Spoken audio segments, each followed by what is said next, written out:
Au sommaire de votre édition, des initiatives, changer notre regard sur les femmes en situation de précarité. Une photographe parisienne expose ses portraits en noir et blanc à Orléans. C'est le kiki préféré des petits. La petite peluche est aussi la coqueluche des grands. Kevin en collectionne des centaines.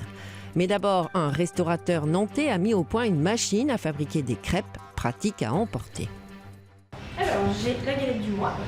Des galettes et des crêpes d'un nouveau genre. Elles sont proposées ici sur le mode de la restauration rapide depuis 5 mois. Elles ont une particularité unique, elles ne sont ni pliées ni roulées, elles sont hermétiquement soudées en triangle. L'inventeur du procédé a eu une révélation il y a 5 ans. J'ai vu qu'on pouvait souder des galettes dans un gaufrier. Il y a plein de défauts au gaufrier en fait, qui n'est pas adapté déjà à la crêpe, déjà à la forme circulaire et qui ne découpe pas non plus le gaufrier. Là, moi, ce que je voulais, c'était vraiment une zone toute fine de soudure autour pour qu'on sente vraiment la galette et la garniture. Je pense que c'est plus pratique que les vraies galettes dans l'assiette. On n'a pas besoin d'un couteau fourchette, on peut l'emmener. Souvent, je prends à emporter, donc c'est pratique. En fait, vous voyez, on peut les consommer à l'extérieur.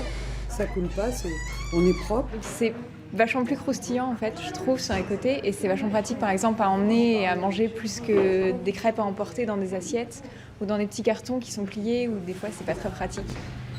Secret de fabrication oblige, nous ne verrons qu'une partie du dispositif de l'ingénieux crêpier.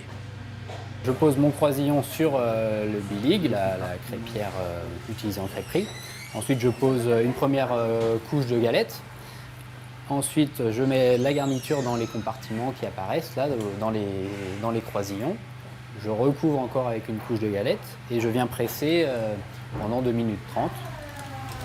Une galette avec de la feta par exemple, baptisée David Feta, ou encore une crêpe au miel, baptisée Miel Gibson. C'est l'autre touche d'inventivité du chef et de sa compagne, une carte au nom de star. Et les clients peuvent même inventer le nom d'une crêpe ou d'une galette chaque mois.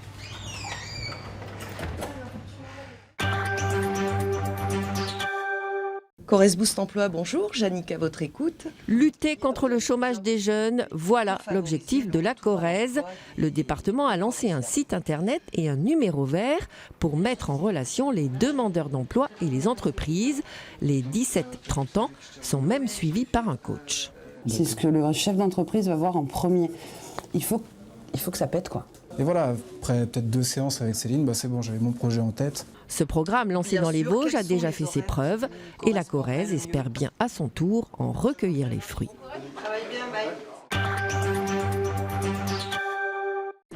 Dans le Loir-et-Cher, un trentenaire collectionne les peluches de son enfance. Rappelez-vous les kikis, qu'on appelle maintenant les monchichis.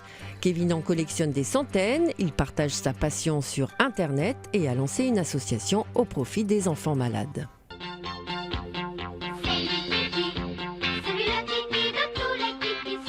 Pour certains, c'est Kiki, pour d'autres, Monchichi. Il a changé de nom, mais a été longtemps le meilleur ami des tout-petits.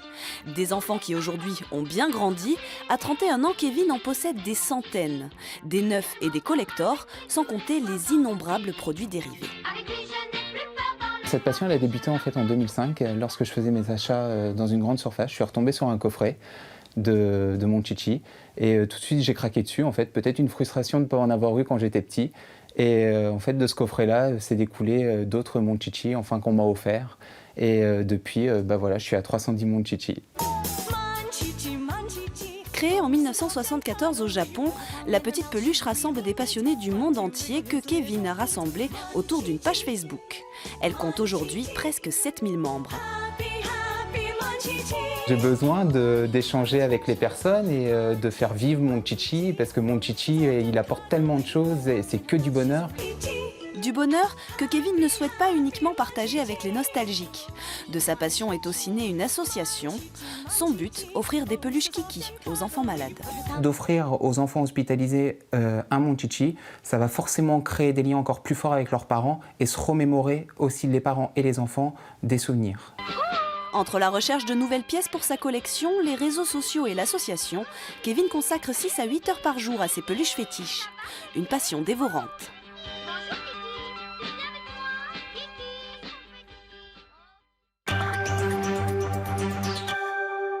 Direction Orléans pour découvrir l'exposition d'une photographe parisienne. 29 portraits de femmes en situation de précarité. Certaines vivent même dans la rue.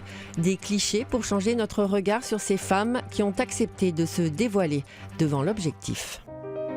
Des portraits en noir et blanc. Que des femmes. Jeunes, plus âgées, de toute nationalité. Certaines sourient, d'autres non. Elles ont toutes ce point commun, une vie de grande précarité. Beaucoup ont connu la rue. Imaginez, enfin, moi c'est ce que j'imagine, je vois les difficultés, c'est tellement dur, on se défend moins bien qu'un homme, on est agressé en permanence, on est plus fragile, on le voit bien sur leur visage, elles sont plus marquées plus rapidement que les hommes. La rue, c'est l'enfer, quoi. Imaginez-vous, sans toi, juste simplement la vie quotidienne, ce qui rythme votre journée, c'est l'horreur.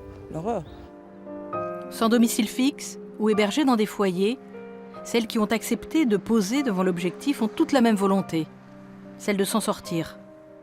Un travail pour changer notre regard. Certaines se sont fait belles, d'ailleurs ça se voit sur les photos, elles sont maquillées, elles ont mis leurs plus belles robes, et puis bon, donc le procédé de la chambre il est assez lourd, c'est-à-dire que je prends pas mal de temps pour organiser la photo et je fais une tchac c'est pas spectaculaire, puis une deuxième photo et voilà, merci, au revoir. Donc c'est assez étrange aussi comme mode de prise de vue. D'autres portraits sont également visibles dans le hall du lycée Jean Zay, où se tiendra ce soir un rendez-vous philosophique autour de la reconnaissance entre mépris et résistance.